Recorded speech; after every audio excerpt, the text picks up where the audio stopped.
Welcome back. We are entering day 3 of the government shutdown. The president met with the Office of Budget Management Chief Russ Vought yesterday in Washington. They discussed, quote, Democrat agencies that can be cut out of government, either temporarily or permanently. President Trump actually gave a shout out to Democrats on Truth Social for giving him what he called an unprecedented opportunity to cut federal spending. The Senate will have another chance today to vote on the clean short-term funding bill and the Democrats' counterproposal. Both need 60 votes to pass, and I spoke with Pennsylvania Senator John Fetterman on Sunday. He became one of 2 Democrats who voted with Republicans to keep things open and pass the GOP proposal. He told me he would on Sunday. Watch. It is always, always wrong to shut our government down. That is a core responsibility. I'm always going to vote against those things. And if it's the Republican side or now it's our side, especially with the kinds of chaos that we are facing after Kirk, and now there's a Cat 5 storm that might hit our nation too. Now, and you're willing to threaten us down. I was the only Democrat voting against that. And now that CR was the same CR from the Biden administration as well, too. Right. For me, I'm a big believer of if you want to change the policies, win elections. And that's really the way democracy works. Joining me now is Arkansas Congressman French Hill. He is the chairman of the House Financial Services Committee. Mr. Chairman, good to see you. Thank you so much for being here. Good to be with you, Maria. Can you tell us what has been impacted by this shutdown in your portfolio? Well, Maria, it's good to be with you, and I hope today that the Senate will, a few Democrats in the Senate will join the Republicans in rejecting Chuck Schumer's obstinance in this government shutdown, because it's hurting people. You know, in our portfolio, I think we have people working without pay, but they're working and our markets are safe, our banks are safe, our leadership is in place to surveil the financial services system. But that's not the point. The point is that just like Fetterman outlined, we should be continuing to negotiate and find a solution to fiscal 26 spending that's not disrupted by this shutdown. And I think in my own state here in Arkansas, the thing I'm the most concerned about is the fact that Schumer's let the National Flood Program lapse. Fetterman talked about a potential hurricane on the east. So that's a result of Chuck Schumer's negotiating talent.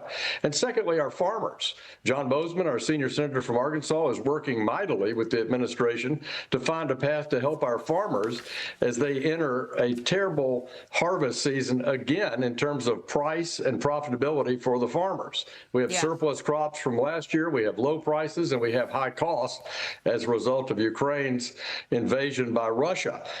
So that's not a good thing, and that's why this is a bad decision by Schumer, and I hope we get Democratic support in the Senate today and reverse this bad decision. And you're talking about some of the things that were impacted. I mean, the Farm Bill also expired at 12:01 when the government was running out of money. The CISA authorization, Cybersecurity and Infrastructure Security Agency, flood insurance, AGO, the African Growth and Opportunity Act, which was tariff-free access to U.S. markets for 32 African countries.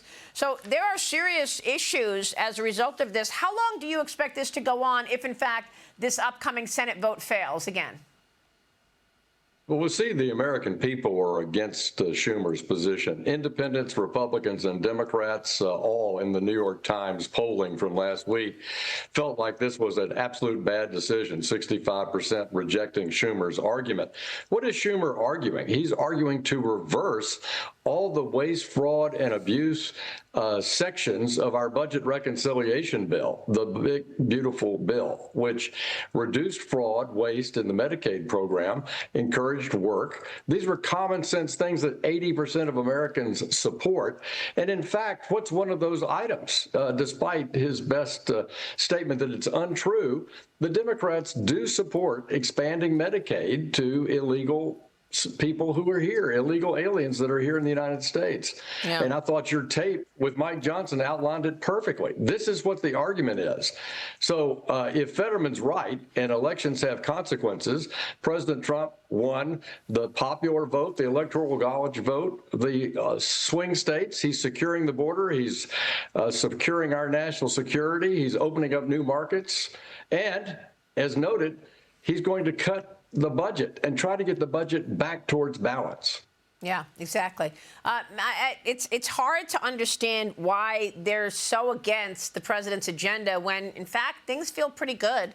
And the president has talked about national security and laced his whole agenda with national security. Why would one be against that? But, Mr. Chairman, I want to get your take on where legislation stands in the face of all of this, because before the shutdown began, you submitted a letter requesting your pay be withheld. You don't even want to have payment when you're not in the office. Tell us about that, and also tell us about the Clarity Act and where that stands right now in the middle of all of this. You bet. Well, I can't in good conscience receive a paycheck as a member of Congress if we're not going to pay our military and pay our civil servants that are doing the work of the American people. So I'm going to go without pay while Schumer continues his charade over in the Senate. And that's just the way I think it should be. On your point about clarity, we've made such progress on digital assets. President Trump wants America to be the leading digital assets economy in the world. We passed Genius in July. We passed Clarity with almost 300 votes in the House in July.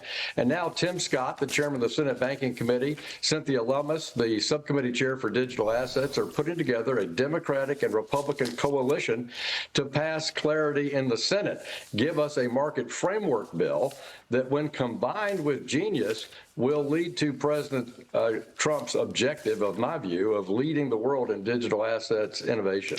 That is just terrific, Congressman. Real quick before you go, the Securities and Exchange Commission Chairman Paul Atkins has endorsed President Trump's call to replace quarterly corporate reporting with semi-annual corporate reporting. This is a significant development that the SEC is actually supporting this. What's your take on this? The president says maybe we should not have public companies reporting earnings every 3 months. Maybe it should be every 6 months. Well, you know, before I was in Congress, Maria, I was in the investment management business and the banking business, and I've always believed in more information is better for investors than less. But with that said, there are absolutely some businesses where quarterly reporting is not necessary. And I think that some optionality for corporate boards and corporate management teams to decide what they think is in their best interest there could lower a lot of money. One reason people don't go public is how expensive it is due to the proxy system and the SEC reporting requirements. After Sarbanes-Oxley 20 years ago and after Dodd-Frank, that's a real detriment to small companies going public. So I think it deserves careful review by the SEC. Yeah, and certainly, you know, you will need time to ensure that the plan complies with the Administrative Procedures Act to limit any legal liability there. But the president's talking about long-term thinking. But you're right. I mean, the information flow is also something to consider. Congressman, it's great to see you as always. Thank you, Mr. Chairman. Maria. All right, French Hill joining us.